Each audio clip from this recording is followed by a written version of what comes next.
Welcome to the Triathlon Nutrition Academy podcast, the show designed to serve you up evidence-based sports nutrition advice from the experts.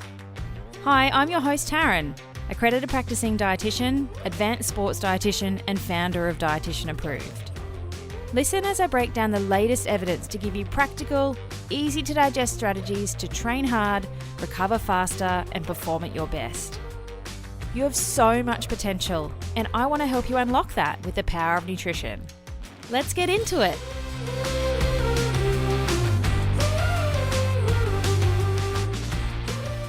It's the Easter long weekend, and what better time to talk about chocolate and sports performance?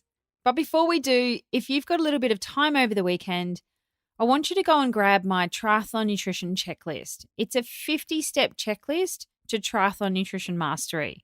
So go and get that for free. It's at dietitianapproved.com/checklist and see how you're going with your triathlon nutrition. Have you got a fair bit of room for improvement, or are you close to mastery? Spend your time this weekend seeing where you sit in the scheme of triathlon nutrition. All right, let's get into it. You wouldn't expect me to be talking about chocolate on a triathlon nutrition podcast, but hey, here we are. I actually wrote a blog on this topic back in 2016 because a paper came out in 2015 exploring the idea of chocolate and performance. So I want to give it a bit of a resurgence because you probably haven't read it. It's in the deep archives on my website. But I think we can all agree that chocolate is pretty delicious. I don't know many people that don't like chocolate. And while it's high in calories and sugar, dark chocolate in particular also contains a number of beneficial compounds that may have a positive effect on exercise performance. One of the primary compounds found in chocolate is cocoa, and cocoa is rich in a group of compounds called Flavanols, which have been shown to have a number of potential health benefits, including improving our blood flow, which improves our cardiovascular function. It's rich in antioxidants, which helps to reduce inflammation after exercise. It can help improve insulin sensitivity and improve cognitive function, so our brain function. But side note, while cocoa is rich in flavanols, so too are fruits and vegetables, right? Just throwing that out there. So I'm not suggesting you eat chocolate to get flavanols. If that's what you just heard, that's not what I said. But there's been several studies that have investigated the effects of chocolate consumption on performance. And the one study that I want to talk about today was published in 2015 in the Journal of the International Society of Sports Nutrition. And they found that consuming dark chocolate for 14 days improved cyclist performance time trial. Like win. So it was a group of 9 moderately trained cyclists, so not elite level cyclists. We're talking about sort of age group athletes here. They were put through their paces in the lab, and their baseline VO2 max was measured before completing a 20-minute ride at 80% of their gas exchange threshold, followed by a 2-minute all-out time trial. Balls to the walls, full gas.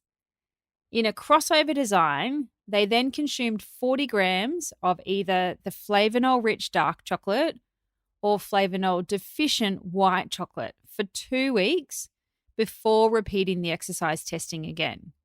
So after a 7-day washout period where they don't do anything, they then crossed over to the other arm, so either white or dark, and then repeated 14 days of the chocolate supplementation, so white or dark, and then repeated the testing again. Are you with me? So what did they find? The researchers found that dark chocolate consumption resulted in a 17% increase in the distance covered in that 2-minute time trial compared to baseline. And that was about 300 meters, and a 13% increase compared to the white chocolate trial of about 200 meters difference. The dark chocolate supplementation also increased their gas exchange threshold by 21% from baseline and was 11% higher compared to white chocolate. Now, there was no difference between the groups in the 20-minute moderate intensity cycle, their heart rate, blood pressure, or blood lactate. So it seems that the dark chocolate, or the flavanols, seem to act in a similar way to beetroot juice, but through different mechanisms. Now, beetroot juice is high in nitrates, which convert to nitric oxide in the body, and that helps to reduce the oxygen cost of exercise when it's submaximal. If you want to dive a bit deeper into nitrate and beetroot juice, I have written a blog on this topic as well. I'll link it in the show notes if you do want to read about that. So the flavanols found in dark chocolate appear to increase nitric oxide bioavailability.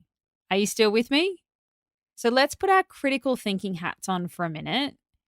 And I want to talk you through some of the things that I think about when I read a study like this, and then how to apply that practically. Because that's my superpower, trying to translate deep science into something that's practical and useful that you can understand and implement. So a couple of things. You can't effectively blind the cyclists in this trial to what arm of the research they're in. Obviously, they're going to be able to tell if they're being supplemented with a white chocolate versus a dark. So maybe there's a placebo effect. If they're thinking that dark chocolate is going to enhance their performance, there is something called the placebo effect where you think you're going to do better and so therefore you do better. It was also a very small sample size, like N equals 9 people. That is a very small study. And so it would be really hard to extrapolate those results to a wider population. The cyclists were regular punters. Yes, they had a healthy weight range. Their BMI was 23.75 to 24.55. So they're far from elite athletes with a VO2 max values that are only sort of 41.9 plus or minus 5.4 mils per kilo per minute. So to put that into context, a typical elite cyclist VO2 max would roughly sit somewhere around 80 to 90 mils per kilo per minute. So double that. If you dive into the methods, their diet was controlled in the 24 hours preceding the exercise testing, and that's it. So there's lots of confounding food choices that could have actually affected the results, like nitrate concentration or carbohydrate quality of the diet or caffeine or anything like that.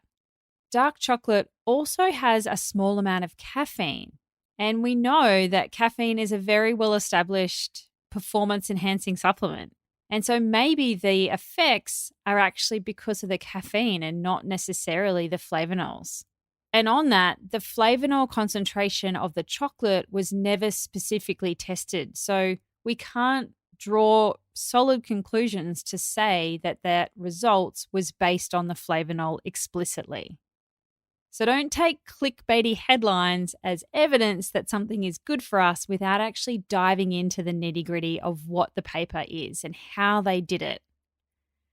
So the study, which is a pretty cool study, honestly, it's only small, but it definitely shows a bit of merit, and I would suggest warrants some further research in that area. Anyone put their hand up for doing some chocolate and time trial research? And, at the end of the day, what harm can come from consuming 40 grams of dark chocolate each day, right? Yes, it's worth noting that chocolate is high in calories, it's high in sugar, it's high in fats, and it doesn't have a lot of nutritional value. So I'm not suggesting you start adding it as a performance-enhancing supplement. That's not what I'm saying, even if it is maybe what you're hearing. But there's no reason why you couldn't include maybe 40 grams a day.